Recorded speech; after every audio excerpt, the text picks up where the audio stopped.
Right. We will slowly start the webinar and then we will invite everyone else to join as it comes. So an official or unofficial welcome from my part to our second webinar on the World Forum Series named Global Challenges and Local Solutions. So this year, our World Forum, we aim to make it more accessible. So we wanted to make it virtual in that case. So everyone around the world can join us without any barriers, or at least avoiding as much barriers as possible. And another unique aspect of this forum is the engagement by our members. So each webinar focuses on the expertise and voice of our members by the selection of speakers through calls from our members. And the series was kicked off last month and focused on youth engagement in that particular webinar. So in September, our speakers represented our youth network as well as our member organizations, closely working with youth. And it shed light on the activities for and with youth and provided tips on how to use the growing digital world in prevention efforts and youth engagement. And then today we are focusing on sensitized treatment approaches.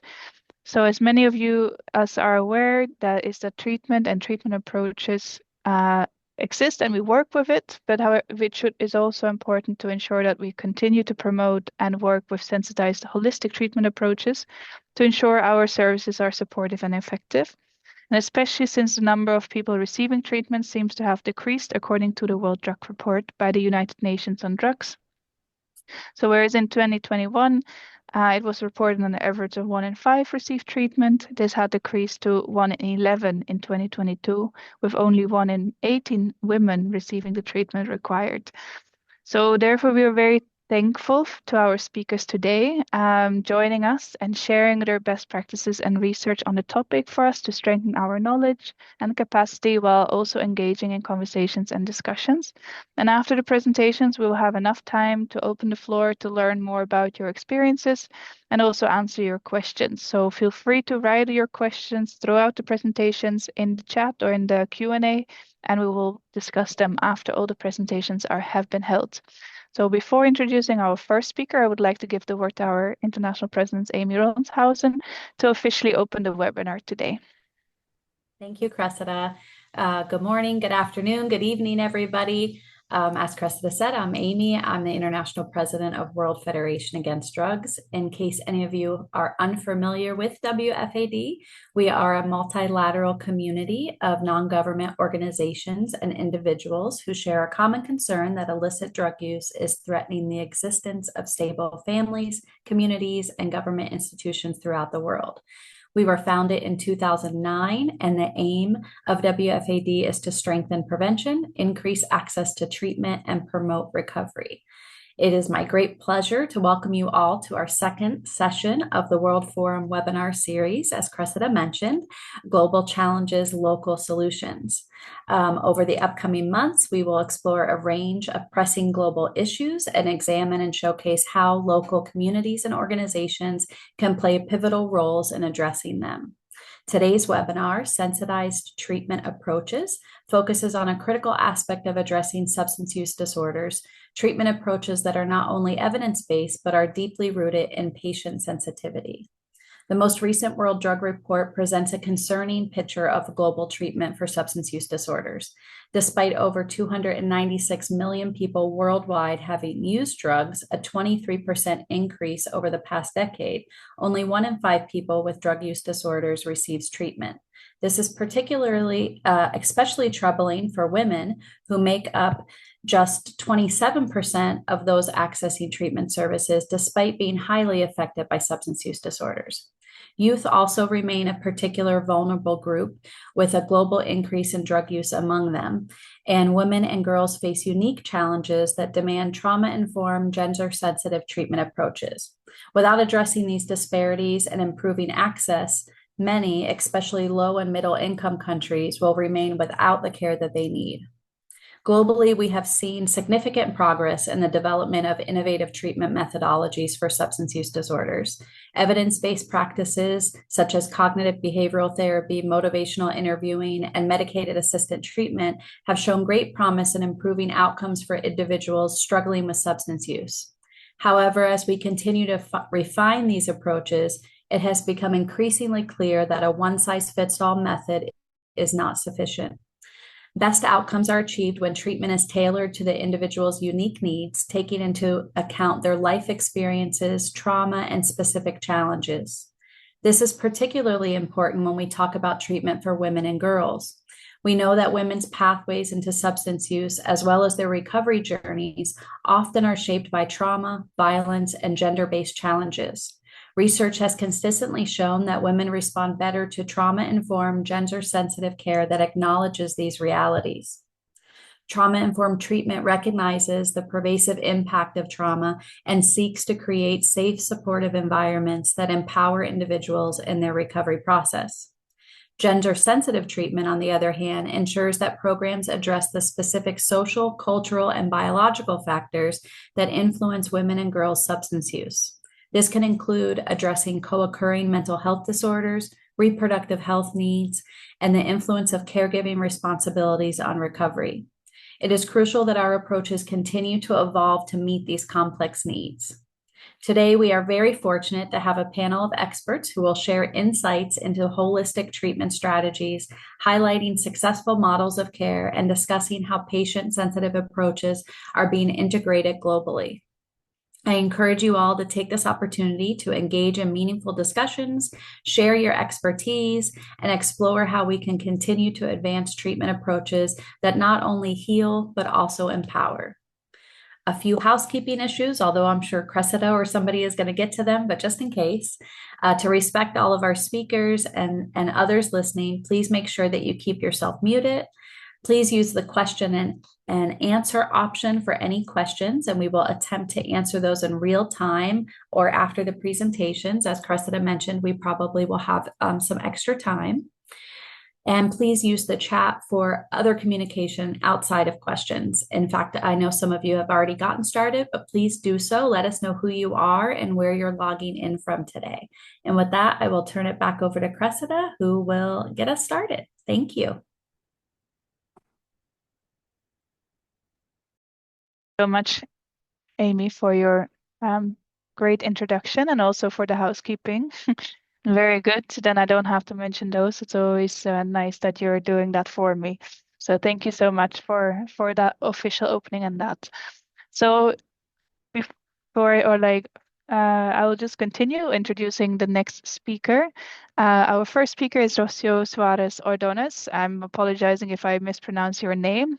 She's a psychologist and a chair of membership and innovation of the Global Women's Network for Providers of Women's Substance Use Disorder Treatment and Recovery, and a consultant at the University of North Carolina Women's Health Research Center. She's a master trainer of the Women's Intervention for Substance Exposure, Comprehensive Care for Substance Use Disorder curriculum, and a trainer of training of trainers curriculum, and is certified in prolonged exposure therapy for post-traumatic stress disorder. And she's also a member of our Global Gender Committee, which I'm very grateful for. So please, Rocio, the floor is yours.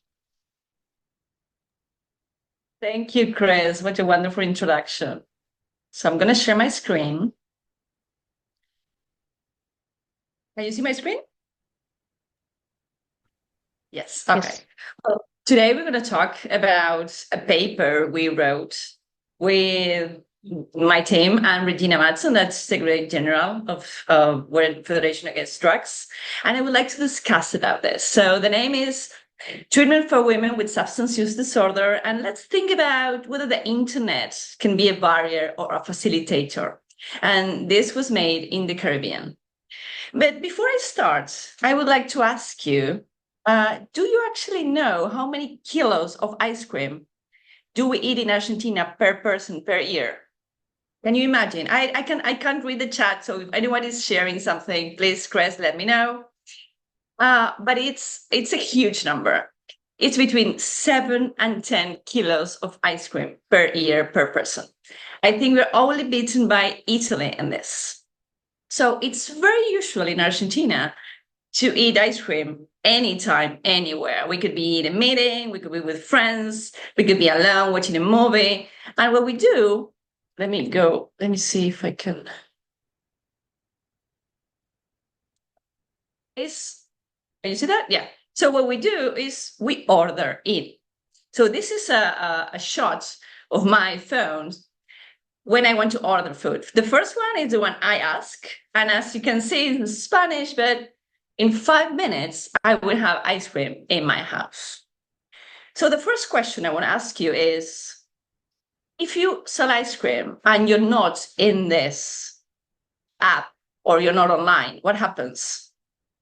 You can't be fined, right? It's impossible. So you will lose sales and I won't be able to taste your beautiful ice cream. So in Argentina, and I think in every part in the world, it's pretty easy to get ice cream, right? But the question is, what happens when we're not talking about something yummy, something acceptable as ice cream, and we're talking about substance use disorder treatment, especially for women? It actually changes, right? It does, because Chris said it, Amy said it, 1 in 18 women access treatment at the moment. This is incredibly low, and we need to do something about it. We all know this. Women face more barriers than men accessing treatment. Family responsibilities, gender violence is over the roof. We do have more mental health challenges, higher level of stigma and shame. So these are the ones that we read all the time in research. But what about digital presence? Can we actually start thinking about it as a barrier? So let's think about this. How do millennials or Generation Z actually look for health information? We're talking about people between 18 and 40 years old. How do they look online? Women especially look for appointments online with remembering health. Women like to go online, millennials and Generation Z, to actually read about health information. So if you're not online for this generation, do you actually exist? This is a question I want to raise with you. So what we did is, with my team, we took a report from CCAT OAS that listed all the prevention, treatment, and rehabilitation centers and institutions on the Caribbean. And we took 82 treatment centers and institutions that were treating women across 14 countries. You can see the 14 beautiful countries of the Caribbean there. And we asked this question: can we actually find online, just by a simple search, these treatment programs? And the second question is, if we do find them, what kind of information do we know about them? So what we did, we used Google Chrome, Facebook, Instagram, Marketplace. We used keywords and we search online, putting the location and the name of the treatment. Do you want to know what we found? 55% of those treatments had no treatments, had not presence online. We couldn't find them. And the other 45% had a very minimal digital footprint. What do I mean by this? We found the name of it, we found the location of it, but we couldn't find any information regarding their services, their population served. And then we thought, okay, so maybe the Caribbean has not a good internet penetration. But then we looked. And what we found is that on average, the penetration of internet in the Caribbean is 78%. Of course, on average, it's a huge difference between some of the countries. But 78% is quite good, right? So basically, the 82 programs had a very little or lack of information available online. So either we couldn't find them, or the information we found wasn't enough for us to make a judgment about seeking admission on those places. So what we thought is this: any improvement that we can make on online visibility for women, in this case in the Caribbean, could actually be significant for them to improve the access to treatment. And then we ask ourselves, okay, so what is access to care? And look at this. It says, it's the opportunity to reach and obtain appropriate healthcare services. It's just that, to reach and obtain. So the internet is free, it's easy, but free or very cheap, very easy to access in some cases, fast, and it could give a little bit of privacy. So it's a very good way to improving access to treatment. So what we did, we created a very easy, fast, and very low cost to implement guide to standardize the information the programs could show online. So we are proposing that we all put first, we can open a free website or a free social media on Facebook, Instagram, TikTok, or we can use like many like Wix that you can have free websites. And we need to put the organization's name, the location of the organization. And when we mean the location, it's the country, it's the city, and it's the address. And what it actually helps a lot is putting the Google map on it.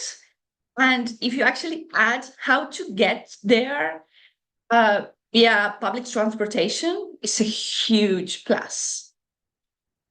Photos of the treatment center, because we know that the brain processes images and engage much better with images. So let's put a photo of the treatment program, not of the people, but of the program. What population do we serve? Do we have a mixed treatment center? Only men?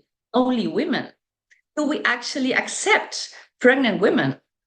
Do we accept women with children? If you don't say that, they don't know if they could be admitted to there. What are the services we offer? Do we have trauma receptive care?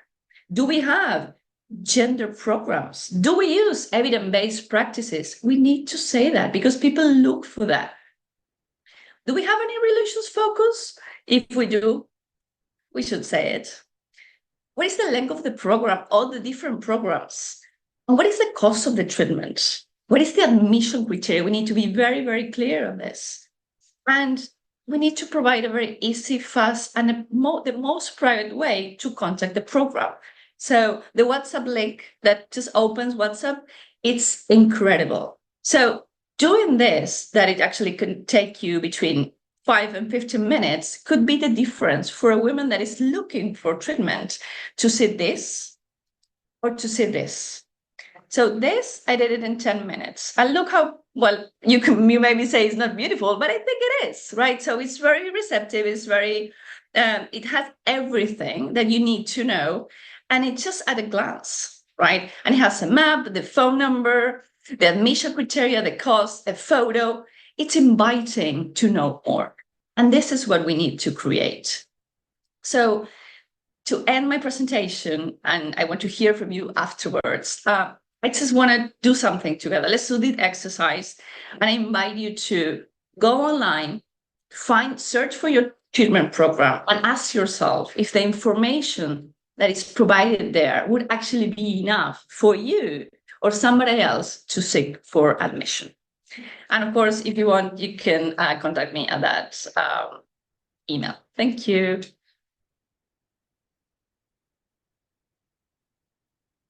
Thank you so much, Rocio. That was a great presentation. I think it was very clear and very simple description of what can be done in order to make our treatment facilities more accessible.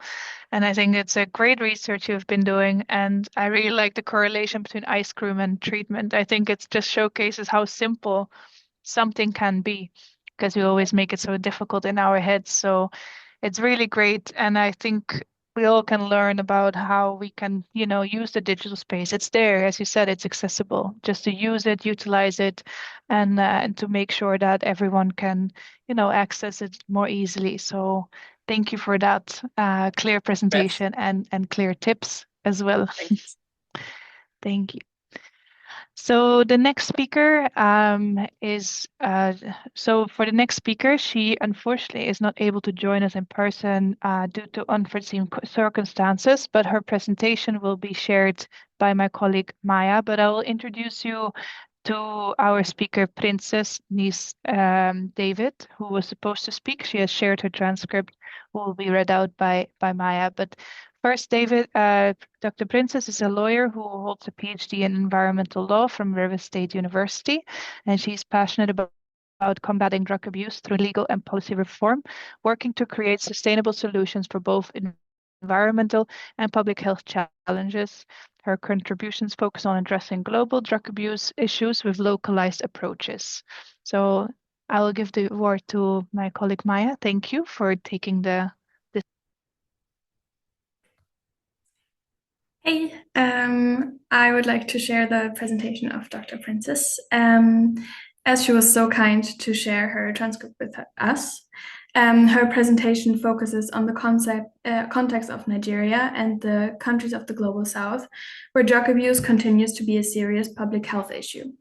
In Nigeria, these groups face unique challenges, and without gender and trauma-sensitive approaches to drug rehabilitation, our efforts to combat drug abuse will remain incomplete.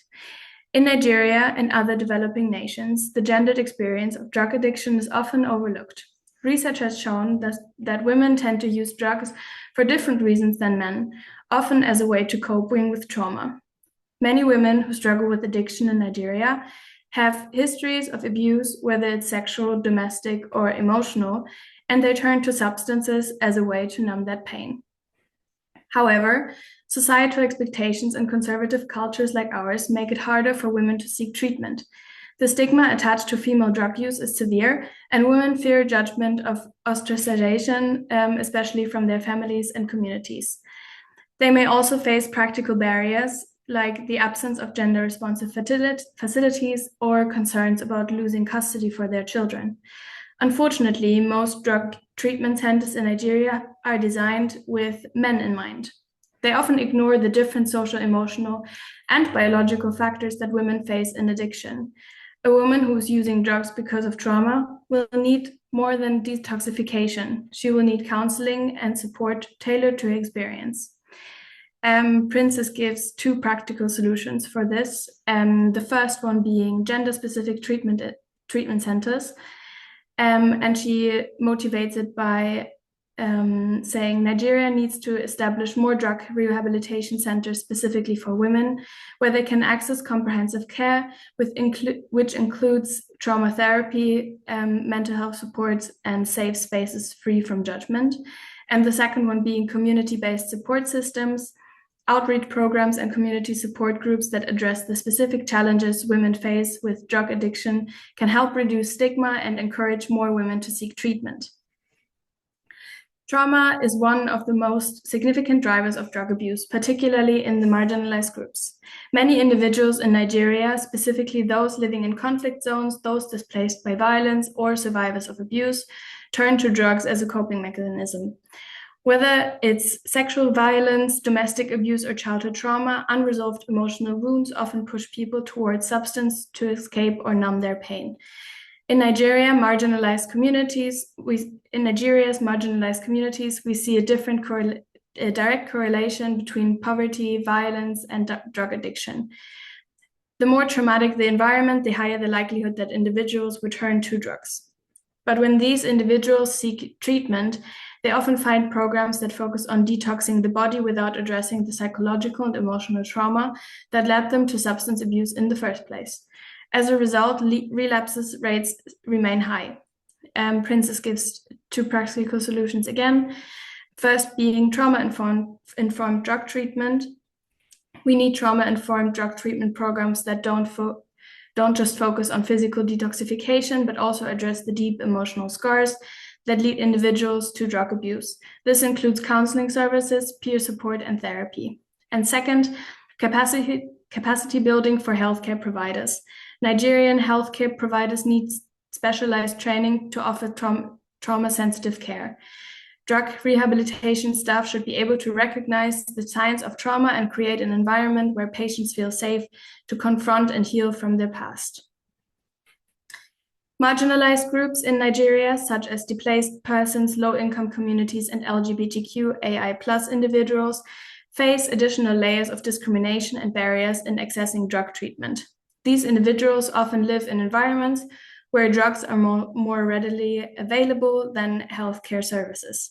The psychological stress of poverty, unemployment, and exclusion from social safety nets make them more vulnerable to drug addiction.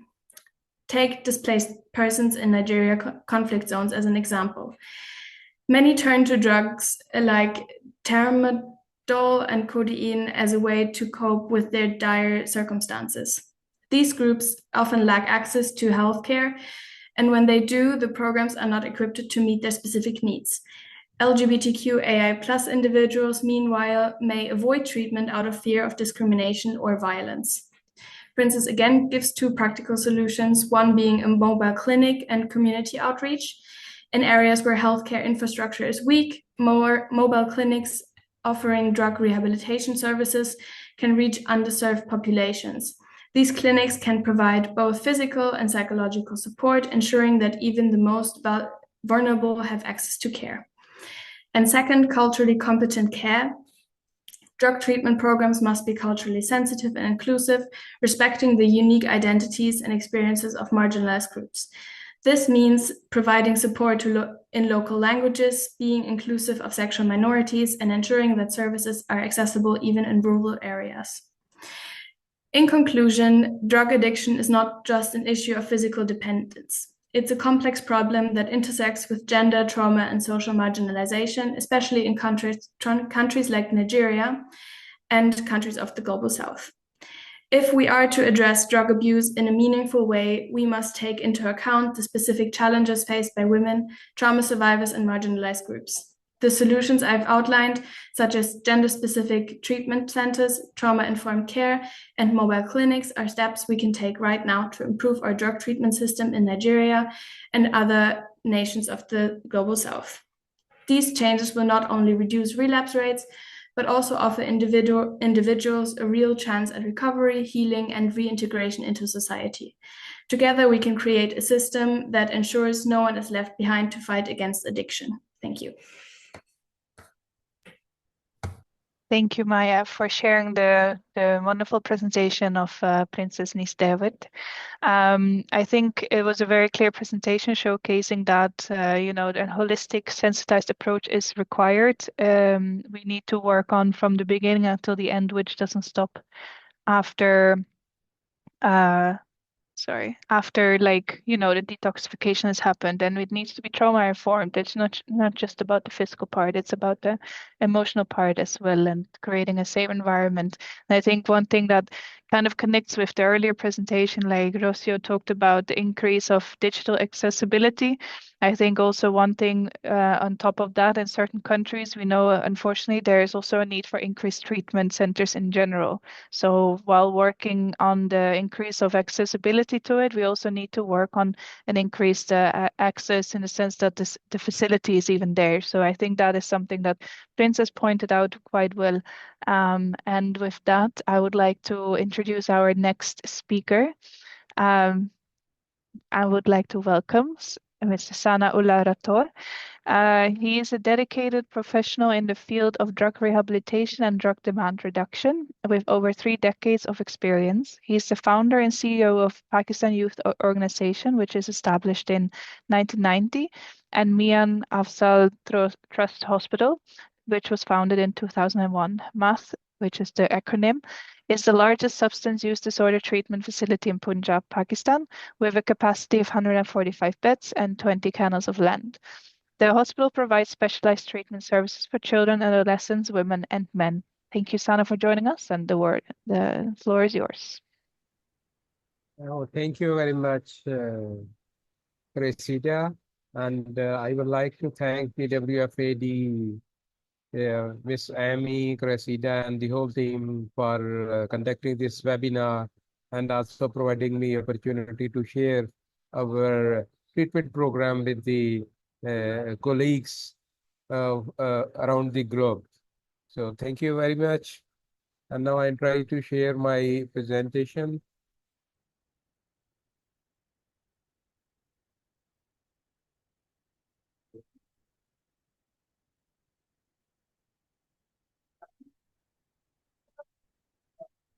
So can you see my presentation?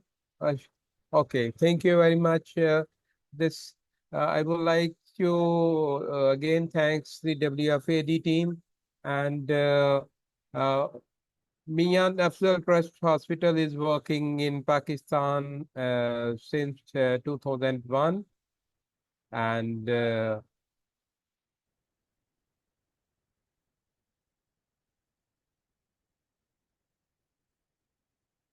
at the moment here is Azan time in Pakistan, so that there is some distortion and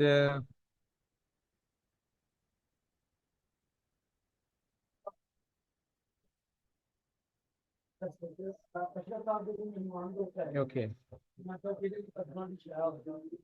So these are the our board of director, which are the voluntarily working with the Mian Afzal Trust, and they also supporting in shape of uh, in different commodities and as well as providing their volunteer times and also supporting the Mian Afzal treatment program. So this program established in 2001 and this was inaugurated by the Force Commander of Anti-Narcotics Force Punjab and we are lucky enough that we have enough space for the rehab program. That is around 1 hectare area of land and the covered area about 10,000 square feet and around 10,000 open area and we are conducting different activities in our space. So basically, objective of the trust is strengthening the and provision of the substance use prevention, treatment, and rehabilitation services for male, women, and children. And we also are providing the prevention services, especially about drug and HIV/AIDS prevention. And the trust is also conducting different positive activities for youth and also organize the different recovery activities like recovery symposium and aftercare and reintegration of recovering persons. So trust is also conducting different drug demand reduction activities for the advocacy at national and international level. So we are trust is also the one of the education and training provider of the Colombo plan and conduct the different UTC and UPC training at different occasion in Pakistan for the drug treatment prevention and DDR staffs. So we are running the different program. That is one is treatment program and then prevention program, and we also are running a rehabilitation program for the jail inmates and vocational program for the recovering person, and as I mentioned earlier, that the training program for the drug treatment professionals. So we have the team of professional, we have a psychiatrist, we have the doctors and a team of the psychologists in our rehabilitation program, and also the supporting staff uh, from different area of expertise. Basically, our treatment program is 3 months program, and we have a 2 week of detoxification uh, and the 10-week rehabilitation program. And during the rehabilitation program, we mostly follow the cognitive behavior therapy. We also follow the eclectic approach and spiritual therapy and horticultural therapy in our program. We also conduct the different kinds of group for our clients, that is skill development program, psychoeducation groups, support groups for the our recovering person and the family support groups, relapse prevention program, individual and group counseling program for our clients. So these are some of the pictorial view of different activities like the individual and group counseling.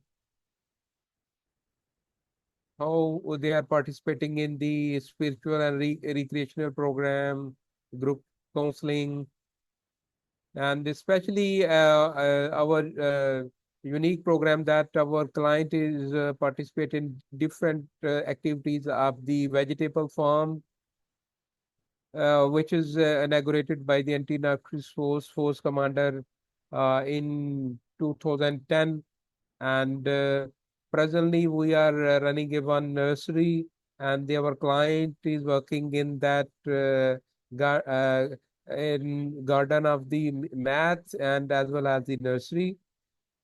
So the math is also running a fruit and vegetable farm, and the client working uh, in the different time. We have a schedule. Some clients work in the vegetable farm and fruit farm, which are interested in which kind of activity.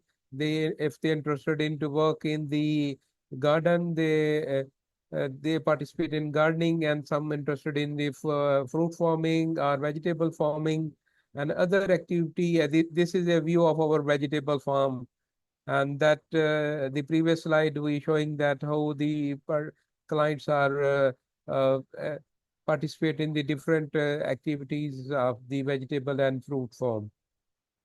So our treatment program also running a fish farm in the facility. All the activities are within the boundary of our treatment program. So these are some pictorial view of the fish farm, how the clients catching the fishes. So, our math is also running a vocational training program for the recovering person, and this program supported by the U.S. Embassy Islamabad, basically, and this was inaugurated by one of another force commander of ANF Punjab, and the Consul General U.S. Embassy Islamabad. So our client also have the opportunity of different indoor and outdoor activities, especially in recreational activities. They have the indoor activities. They have a space for uh, uh, playing the cricket, volleyball, and other activities in outdoor and indoors. So these are some activities the client are participating in the different recreational and sports activities. So math is also running the aftercare and follow-up program, and our teams visit the different places and also visit the clients and their family after the treatment, after the 2 week, 4 week, 6 week, and 6 month. They counsel the clients and the family, and they also come to know the client is a relapse or it's drug free. So we also have a opportunity to get the funding from the UN Habitat, and we are providing the loaning facility to the recovering person, especially the youth. And we have a MOU with the district government, and we have some stalls in the cheap market, and our recovering person, uh, after getting the loan, the organization allot the stalls in the cheap market, and they run their businesses over the cheap market, and they also paying back loan to the organization. Then we issue the loan to the other clients which are interested to run the businesses in the cheap market.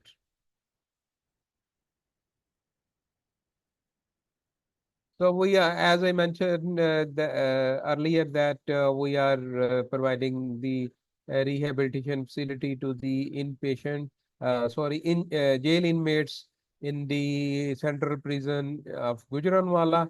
So mostly we are follow the treatment program uh, for the, and we have also similar program for the adolescents and women in the math premises. So we are also providing the treatment, training to the drug treatment professionals in collaboration with the Colombo Plan Drug Advisory Program. And as I also mentioned earlier that we are also running the drug prevention program, but I'm not going to details.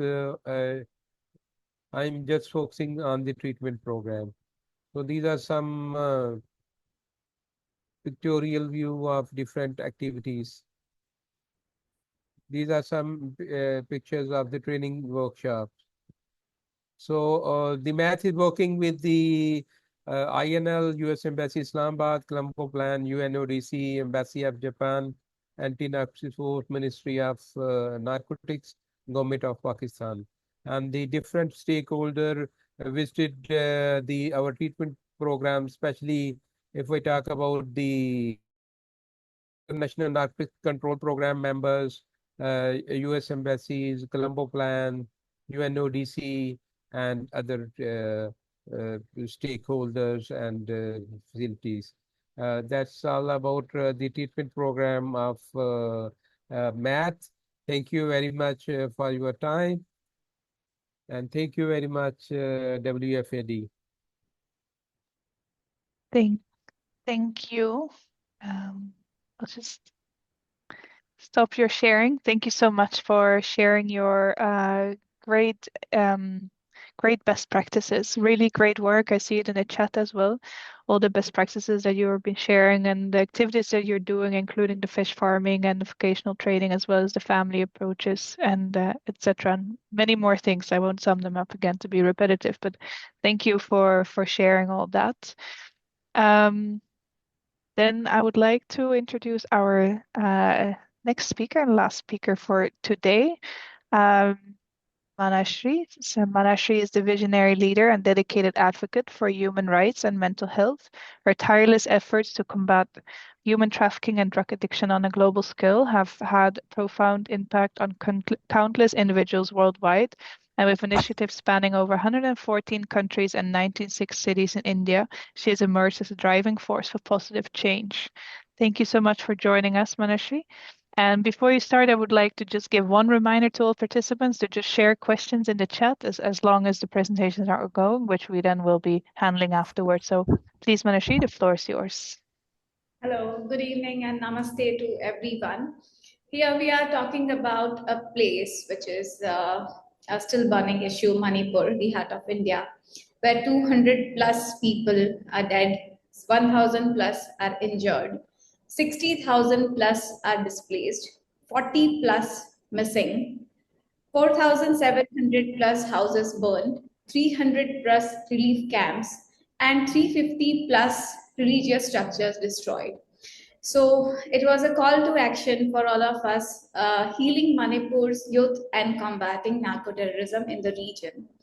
So distinguished colleagues, esteemed guests, and fellow peacemakers, I stand before you today to address a pressing humanitarian crisis that has unfolded in the heart of India. The targeted violence, which happened on 3rd of May. So according to research by our team, what happened was the crisis was fueled by a complex interplay of social, political factors and the insidious threat of narco-terrorism that has resulted in widespread suffering and displacement and even human rights violations. So these were the factors which impacted a lot in the region. Grief and sorrow doesn't see from which community you belong. There were people who were displaced. There were youth who are still having a lack of education and other facilities. There is a generation completely at risk. They are the victims of a vicious cycle of violence, exploitation, and discrimination. And they are caught in the crossfire of conflict and clutches of narco-terrorism. So we as an organization, we work as a peacemaker in different parts of the country, even we work globally. So what we did is we formed a arbitration and reconciliation board among our team members. The team members consist of a panel of psychologists and psychiatrists. We did a research that how we can help these people who are into poppy cultivation or who were blamed, because we wanted to help humanity in this. We were not focusing on any community and who is right and who is wrong. So as a peacemaker, we tried to work with an urgency during the protest and to protect their rights, to support their recovery, and to ensure their well-being. So we adapted a comprehensive approach for this, that the rights of the young people who are struggling with addiction are protected and promoted. They should not be brainwashed against any community. So first thing which we did is we stopped filming the content. We stopped documenting the content, what we were doing. We stopped the name calling that beyond, we were working just beyond communities. So we wanted that regardless of their circumstances, they should be treated. We are not the ones who will be judging who is right and wrong.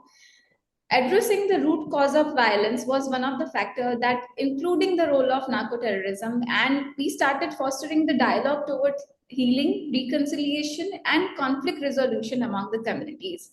So we even took help of local supporters, we took help of army, we took help of whatever came to us, that we don't want to document, we don't want to do anything, we will not publish in media, we are not going to do anything with your content, we just want to have an approach towards healing. So we did this by providing young people with opportunities for educational, vocational training, and community engagement. We gave them iPads and digital mode of learning without internet. We used to send them videos, we used to send them art kits, we used to train them with the videos that they can divert their mind towards different kind of therapies and access to education. So this way, we were able to calm down the situation in one or the other way, and this even resulted into conflict resolution among different communities. So another approach was expanding access to prevention and treatment services for addiction, because there were no basic facilities available where they were the children and young people both were in rehab camps. So there was, I met a couple, and mother and daughter, both of them had a cardiac issue, and the nearest hospital was 200 kilometers away from that place. So there were children who were born in relief camps. So the main challenge, how to give them an access for the treatment services, including mental health support, as internet was not available, there were no online facilities, how we can provide them that psychological support which can reduce harm reduction. So next strategy was how to reduce the harm reduction, that they should be psychologically treated in a manner that they are not going towards the violence.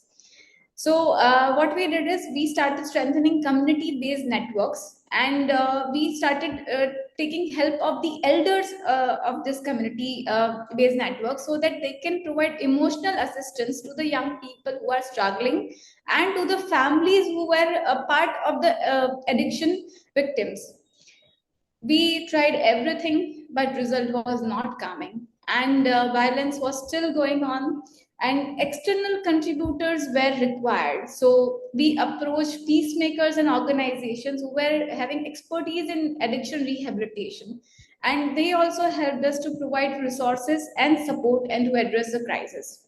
So there was an integrated approach also to rehabilitation, that we took help of government in one or the other way, that we wanted to provide a rehab approach in a manner that combine medical, psychological, social, and vocational components to ensure their holistic recovery.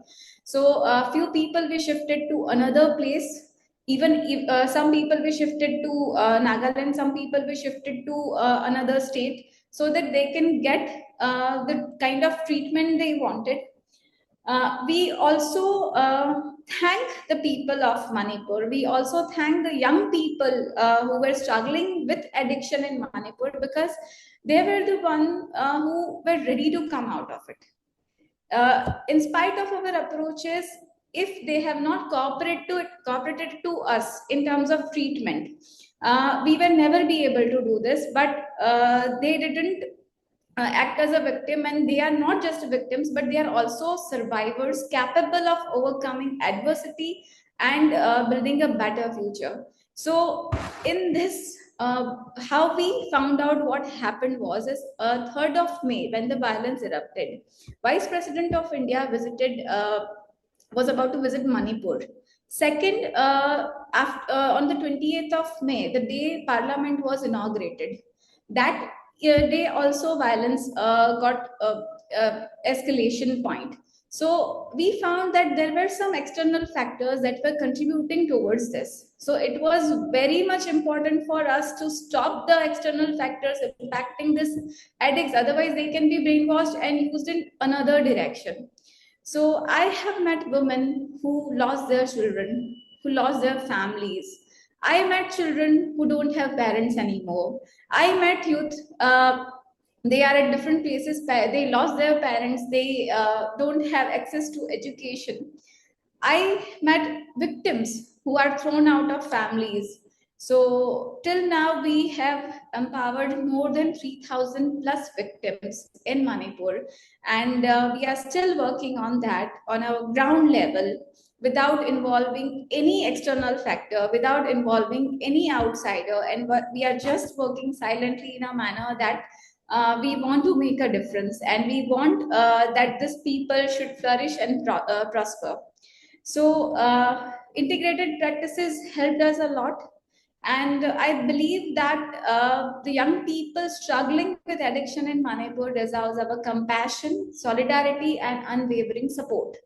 They are not merely victims, but also survivors. And as I said, that they can be artists, they can be engineers, they can be doctors, they can be a better human being if given a chance. So let us stand together to protect their rights, advocate for their well being, and create a more just and equitable society for all. Our main approach is we used to say that we are your buddy and we are here to help you out, whether you are a cookie or a Mathi or a Naga, it doesn't matter to us. You are just a human being and we are here to give you love. There were reluctant people, it's a lack of trust completely, and there were people that required the cultural exchange and trust on that, because they have completely lost trust on an outsider or on any community. But I believe that we did something what we could do best in our capacity. Me and my team personally visited the place many times. We were staying there without internet, without having access to anything. Every day, every movement is a struggle. So 3.3 million people are struggling. They need our love and compassion.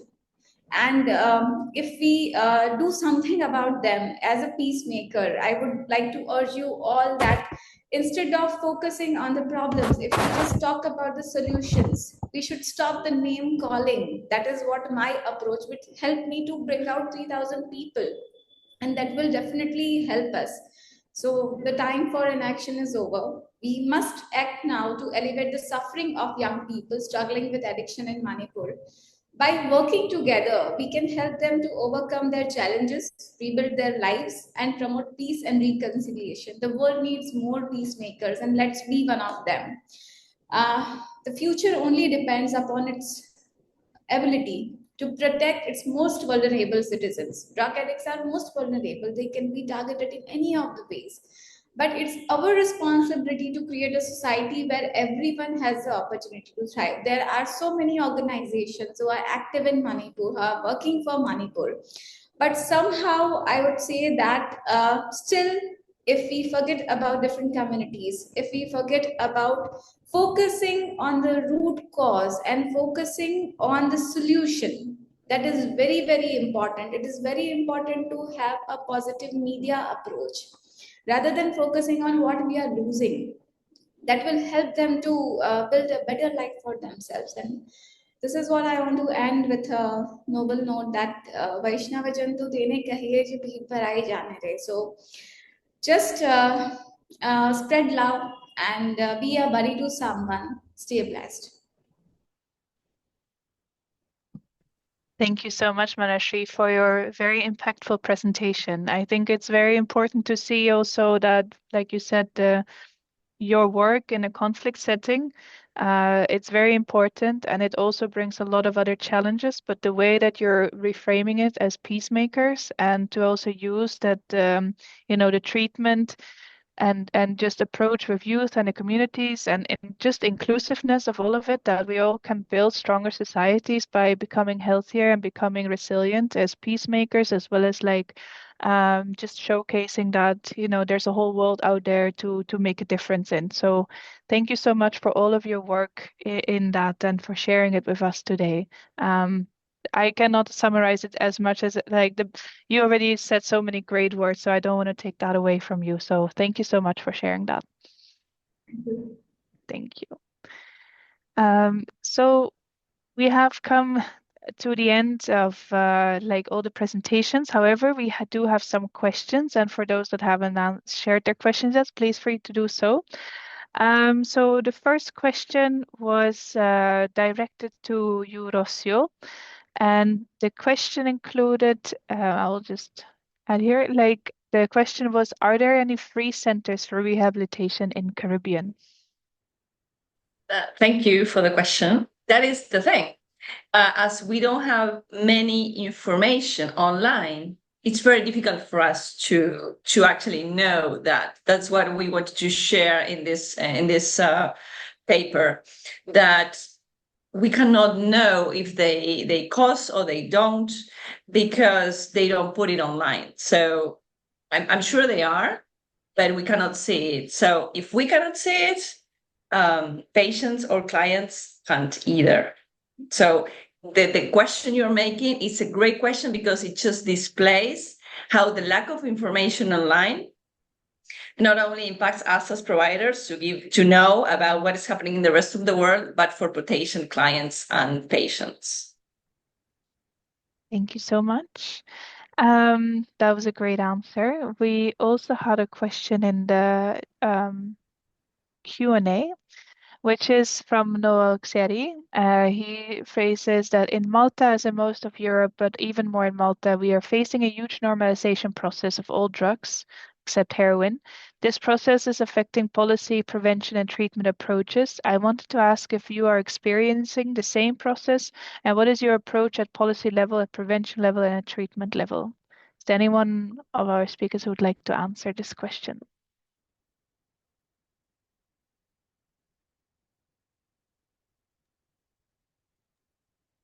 I can go ahead, but please, I just answer one. So anyone who wants to talk, if not, I can talk. I mean, maybe everyone can share a bit of their experience, because I think we're all representing different parts of the world. So maybe you can start. Amy, you're there. Yeah. Amy. Well, I can't pass up a policy question. So, yes, ditto for around the world. I think that drug normalization and some very well-financed groups are pushing an agenda to legalize all drugs and to just normalize drug use. And at the same time, I think that they also are trying to increase the stigma associated with drug use, so that people aren't seeking the help that they need, or trying to make it that the use of drugs is a human right, and that we shouldn't be violating human rights by not allowing them to have access to these harmful substances. So we see that all over the world. I can speak to our experience here in North America and in the US in particular. We are always faced with a very well-backed financial groups that are trying to do this. And I can give you an example of here in my home state of Florida. We're facing a ballot initiative to legalize marijuana. And the proponents have put in $100 million to get this on our ballot, and to create commercials, and to normalize this, and to push this agenda. And we're pushing back against that. And even with $100 million at their disposal, we are close to winning. And it is a David and Goliath fight going on here. But our polling shows that when people see the truth of how these substances impact their community, how they impact mental health, physical health, community safety and well-being, environmental health. When we can show all of those impacts and show it from a data-driven standpoint and from a scientific and research-backed talking points, and show that the science is on our side and that the research is on our side, you can change minds. Now, I'll say that that's easier said than done, because the other side can say ridiculous claims that are just a few words, and then we have to come with our piles of science and research and show why it's not true. So there is a call to action to our side to come up with our elevator speeches, to make things that are very short and accessible and easy to understand. But you can draw on other public health crises, such as COVID, where we had very short prevention messages: wash your hands, stay away from people, be together mentally, but not physically. It's short little messages that really did help showcase that prevention can be done and that we can do this. So really, to sum it up, I would say it's just making sure that we're not keeping all this information to ourselves and not working in silos, and that we're spreading the word in a way that is understandable to everybody at the community level, whether they be our youth or our elderly leaders, and making the information important to them and accessible to them and understandable to them. And I'll get off my soapbox. Amy, I cannot agree more with you. Actually, yesterday I sat down with the Secretary of Gender and of the province I am here in Argentina, and I was telling her about the importance of doing something between the gap that exists between the policy that there are and what the actually science says. So I'm really advocating, and I think, as you said, we should advocate that policy is actually based on science, because if policy is based on science, it could be much easier, right? So I always say the same thing. So if we know that consuming any kind of drug and everything that is associated with that is, of course, trauma. We have 98% of people trauma. So we have trauma and substance use disorders. That affects your emotions, then your thoughts, then your actions. It means your decision-making at every level and affects your health. There we have a public health problem, a labor health problem, public health problem, and it's an economic public problem. So if we can actually base our policies and prevent these things, actually the economic and social of many, many countries will be much better, right? Thank you so much, Rocio, and also Amy for your wonderful contribution to the question. I would like to, as I said, go a bit around the world as well to see how it is like in Pakistan as well as in India, Manipur, because Manasha, you did mention regarding the narco terrorism, and also whether you can see that even though it's going on, if there's also kind of a normalization making the work even more difficult and affecting more youth and adults because of already more traumatized situations going on around as well. So what would you say to this question? I have worked in Malta also, and we were facing the same issue, same challenges. But what we did is we have a policy in which we are teaching people online on ethical practices. If we cannot change the policy, what we can do is we can help people to divert towards ethical practices. So we have a team of volunteers already working in Malta. They are contributing through their talent. They are coordinating with youth. They are coordinating with women to educate them in their local language, to educate children especially about this. So this is what we are doing at our level, where we cannot go and fight for the policy and other things. So it is in our hands what we can do. Definitely. Thank you for that. It is indeed true. We have to work on all levels, not just work just at, trying to fix the policy level, because it usually takes time, lots of effort. So we need to fix it also, like just to support at ground level right away. Sana, do you have any, like from your experience in Pakistan, do you have any contribution? Thank you, Cressida. As you know, all the countries are facing the same problem.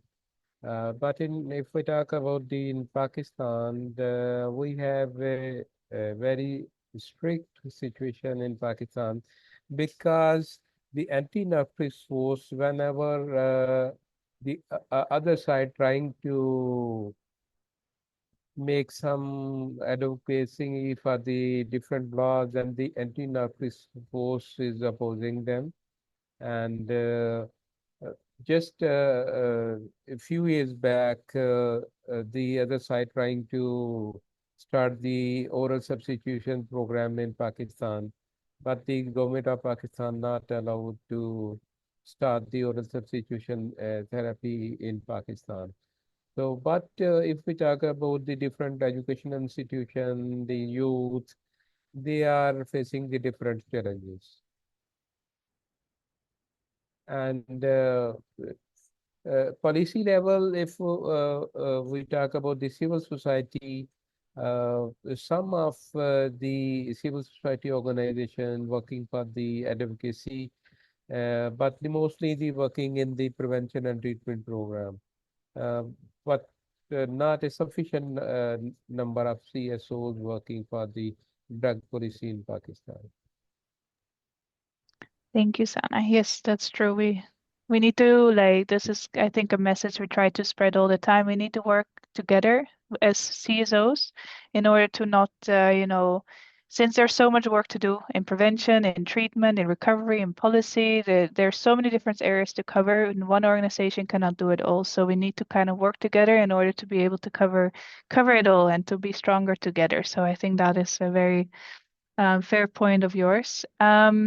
There was one more question from Solomon who asked Eurosio, did the study in Caribbean include Jamaica? Prof. Hickling had a well-known program here or there. It did. We found in Jamaica, there were in the directory, there were 8 treatment centers. And we found that 6 in Jamaica were having like a very minimal digital footprint, and the other 2, we couldn't find them. So we did, but this is great. I mean, it's important to say that the Caribbean does have treatment centers, a lot of them.